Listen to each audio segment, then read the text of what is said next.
Hi, I'm Linda from English Learning Mind Map. Today, we will learn about professional tennis performance. Professional tennis performance. To optimize execution and outmaneuver opponents through professional tennis performance, athletes must master both body and mind. Basically, we are looking at how a pro player prepares to win a Grand Slam. Biomechanical analysis. As a core pillar of professional tennis performance, biomechanical analysis allows us to maximize leverage and mitigate injury risk. In simple terms, we study how the body moves to hit the ball perfectly without getting hurt.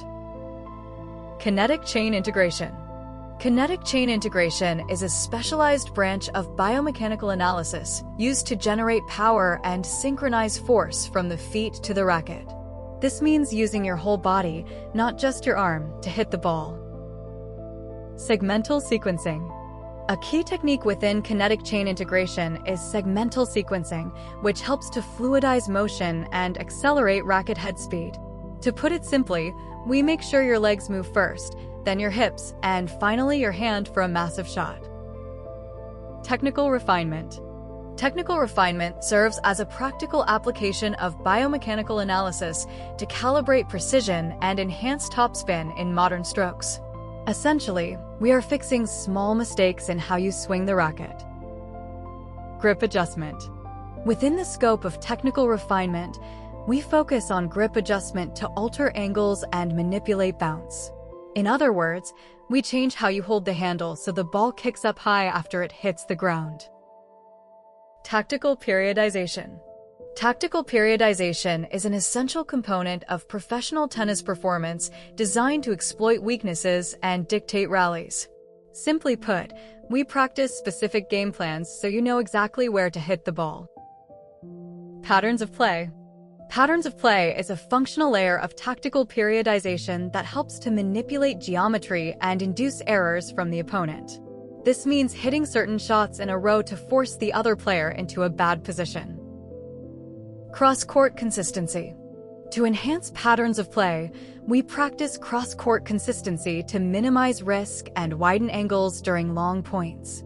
At its core, we hit the ball safely across the middle of the net to keep the pressure on the opponent. Surface adaptation. Surface adaptation is a vital aspect of tactical periodization used to adjust footwork and anticipate bounce on different courts. Basically, we change how we play depending on whether we are on slippery grass or slow clay. Movement specialization. Under the umbrella of surface adaptation, movement specialization helps to master sliding and stabilize balance. In short, we learn how to slide into a shot on a clay court so we don't lose our footing. Psychological resilience. Psychological resilience is a critical requirement for professional tennis performance to maintain composure and withstand pressure during big moments. Effectively, we are training the brain to stay tough when the score is close. Attentional focus. Attentional focus is a strategic part of psychological resilience used to filter distractions and sustain concentration for hours. This means blocking out the noise of the crowd and only thinking about the next point. Visual tracking. A specific tool within attentional focus is visual tracking, which works to monitor rotation and anticipate trajectory.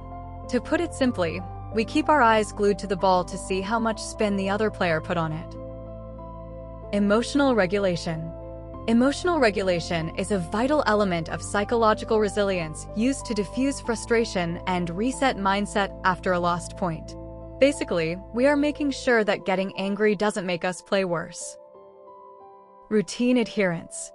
Within emotional regulation, routine adherence helps to stabilize heart rate and build consistency before serving. In other words, we do the same little habits, like fixing our strings to calm our nerves. Metabolic conditioning. Metabolic conditioning is the final branch of professional tennis performance intended to bolster stamina and facilitate intensity throughout a match. Effectively, we are making sure the player doesn't run out of gas in the fifth set. Anaerobic endurance. Anaerobic endurance is a key part of metabolic conditioning used to sustain power and resist fatigue during long, fast rallies. In simple terms, we train the body to recover quickly after a 10-second sprint.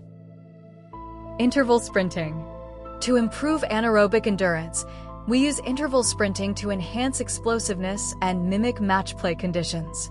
At its core, we do short, fast runs in training because that's exactly what happens during a real tennis point. Recovery modulation. Recovery modulation is a vital aspect of metabolic conditioning used to reduce inflammation and expedite repair after a hard day. Basically, we are helping the muscles fix themselves so the player can play again tomorrow.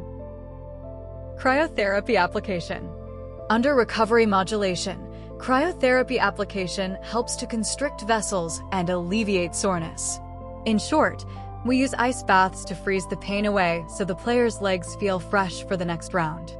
Thanks for watching. Please like and subscribe for more English lessons.